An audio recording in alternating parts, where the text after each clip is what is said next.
दुनिया के सबसे विजनरी और कंट्रोवर्शियल बिलियनर में से जो एक नाम सबसे ऊपर है वो है Elon Musk. Tesla, SpaceX, Neuralink और अब एक्स यानी कि ट्विटर के ऑनर के रूप में मस्क का नाम हर जगह चर्चा में रहता है।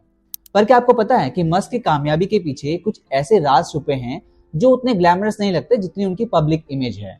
आज हम बात करेंगे मस्क की सक्सेस स्टोरी के पीछे छुपे हुए डार्क ट्रूथ के बारे में और उनके बिजनेस स्ट्रेटेजीज के बारे में और उनके रूथलेस बिहेवियर के बारे में, जिसके कारण वो आज टॉप पर हैं। हेलो दोस्तों, welcome back to R trade.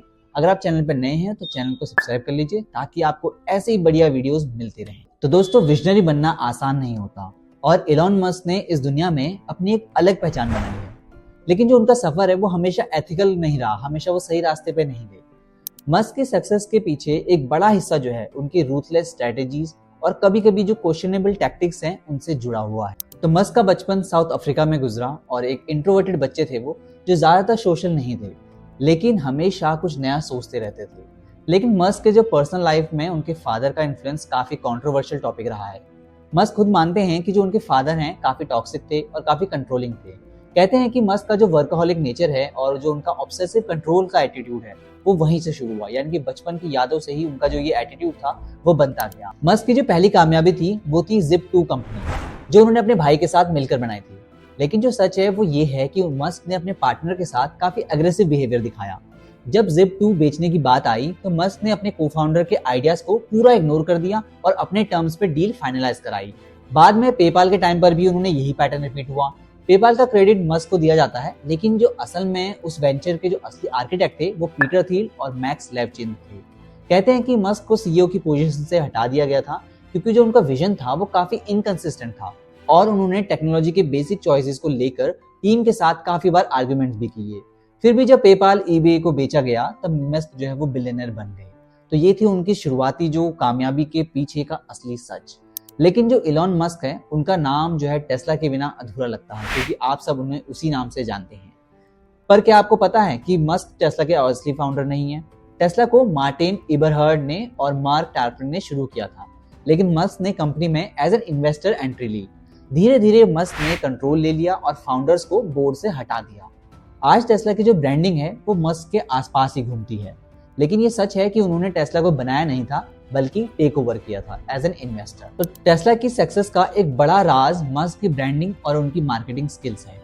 वो अपने आप को एक जीनियस इनोवेटर के रूप में प्रेजेंट करते हैं, लेकिन उनकी जो लीडरशिप है उनके पीछे जो है काफी हर्ष बिहेवियर छुपा हुआ है।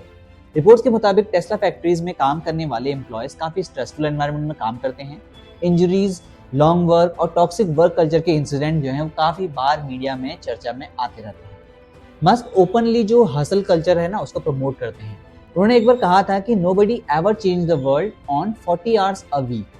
पर क्या ये कल्चर सस्टेनेबल है? टेस्ला का एम्प्लॉयज और क्रिटिक का कहना है कि मस्क का जो ये एटीट्यूड है वो काफी अनरियलिस्टिक एक्सपेक्टेशन को सेट करता है, जिसका नतीजा होता है बर्नआउट और डिससेटिस्फैक्शन के रूप में निकलता है।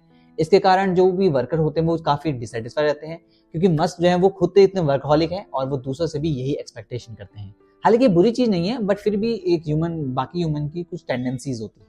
अब बात करते हैं एक और एम्बिशियस प्रोजेक्ट की, स्पेसएक्स, जो आज स्पेस इंडस्ट्री का एक बड़ा नाम बन चुका है। पर क्या आपको पता है कि मस्क ने स्पेसएक्स के अर्ली डेज में गवर्नमेंट सब्सिडीज का खुलकर फायदा उठाया?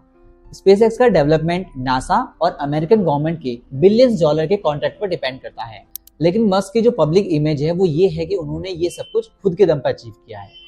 जो भी स्पेसएक्स के जो फेलियर हुए, चाहे रॉकेट एक्सप्लोजन हुए या दूसरे फेलियर भी हुए, उनको भी मस्क ने पीआर एडवांटेज में बदल दिया। रॉकेट एक्सप्लोजन हुए, अनसक्सेसफुल लॉन्चेस हुए, उनके बाद भी मस्क ने इंश्योर किया कि जो मीडिया है इन फेलियर को एज अ स्टेपिंग स्टोन देखे। ये उनकी मार्केटिंग जीनियस का एक एग्जाम्पल है। फेलियर को भी उन्होंने अपने सक्सेस का हिस्सा बना लिया और सबको यही बताया कि जो ये फेलियर हो रहे हैं वो भी एक स्टेपिंग स्टोन है सक्सेस के लिए, यानी धीरे धीरे प्रोग्रेसिव मैनर में। अब बात करते हैं न्यूरालिंक की। ये एक और एम्बिशियस और कंट्रोवर्शियल प्रोजेक्ट है कि जो ब्रेन कंप्यूटर इंटरफेस टेक्नोलॉजी पे काम करता है, लेकिन इसके जो ट्रायल्स को लेकर काफी सवाल उठते रहते हैं। कहते हैं कि न्यूरालिंक के जो एनिमल्स ट्रायल थे वो काफी अनएथिकल थे और इनह्यूमन थे। रिपोर्ट्स के मुताबिक काफी एनिमल्स को अननेसेसरी पेन और सफरिंग से गुजरना पड़ा। मस्क अपने प्रोजेक्ट के बारे में काफी बड़े बड़े दावे तो करते हैं, पर कई बार ऐसा होता है वो ओवर प्रॉमिसिंग और अंडर डिलीवरिंग का केस बन जाता है। न्यूरालिंक का प्रॉमिस है कि फ्यूचर में ह्यूमन कैपेबिलिटीज को अपग्रेड करेगा, लेकिन एक्सपर्ट्स का कहना है कि ये टेक्नोलॉजी अभी उतनी सेफ और प्रैक्टिकल नहीं है जितनी इलॉन मस्क क्लेम करते हैं। ऐसे उन्होंने मार्स पर जो सोसाइटी बनाने का प्रोजेक्ट लिया है वो भी काफी एम्बिशियस है।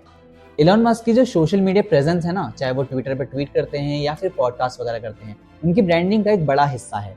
लेकिन उनके जो ट्वीट्स हैं वो अक्सर कंट्रोवर्सीज को जन्म देते हैं। 2018 में उन्होंने एक ट्वीट किया जिसमें उन्होंने कहा कि वो टेस्ला को जो $420 है उस पर प्राइवेट ले जाएंगे, वापस पब्लिक कंपनी से प्राइवेट कंपनी कर देंगे। इसके बाद उन्होंने फंडिंग सिक्योर्ड का फ्रेज यूज किया जो पूरा सच नहीं था। इसका रिजल्ट ये हुआ कि एसईसी ने उन पर लॉ सूट किया और उनको चेयरमैन के रोल से हटना पड़ा। अब बात करते हैं अगले टॉपिक की। मस्क का जो क्रिप्टो करेंसी के साथ खेल है वो काफी कंट्रोवर्शियल रहा है। डॉज कॉइन और बिटकॉइन के बारे में जो उनके ट्वीट्स हैं वो मार्केट को काफी मैनिपुलेट करते हैं। क्रिटिक्स का कहना है कि मस्क ये सब इंटेंशनली करते हैं क्योंकि उनका एक बड़ा पर्सनल इंटरेस्ट क्रिप्टो में मार्केट में लगा हुआ है, यानी उनको काफी ज्यादा पैसा जो है वो मार्केट में लगा है। मस्क की जो पर्सनल लाइफ है वो भी काफी कंट्रोवर्सी से भरी हुई है। उनके जो रिलेशनशिप हैं और जो फैमिली डायनेमिक्स हैं उनको लेकर अक्सर मीडिया में चर्चा होती रहती है। कहते हैं उनका नेचर काफी डोमिनेटिंग है और कंट्रोलिंग है, जो उनके प्रोफेशनल और पर्सनल रिलेशनशिप को कॉम्प्लिकेट करता है। इलॉन मस्क एक जीनियस है, इसमें कोई शक नहीं है, लेकिन क्या एक जीनियस होने का मतलब ये है कि आपको अपनी जो एक्शंस हैं उनकी अकाउंटेबिलिटी नहीं लेनी चाहिए? उनका जो विजनरी होना और उनकी अनएथिकल प्रैक्टिसेस को जस्टिफाई नहीं करता। ये एक ओपन एंडेड डिबेट है कि क्या वो सही हैं या गलत हैं, तो आपको जैसा लगे आप कमेंट सेक्शन में बता सकते हैं। इसके अलावा अगर आप उनके पर्सनल लाइफ के बारे में जानना चाहते हैं तो मैं एक डिटेल्ड वीडियो बनाऊंगा जिसमें मैं उनकी फैमिली मेंबर्स के बारे में बताऊंगा और उनके माइंडसेट के बारे में बताऊंगा। कमेंट सेक्शन में जरूर बताइएगा।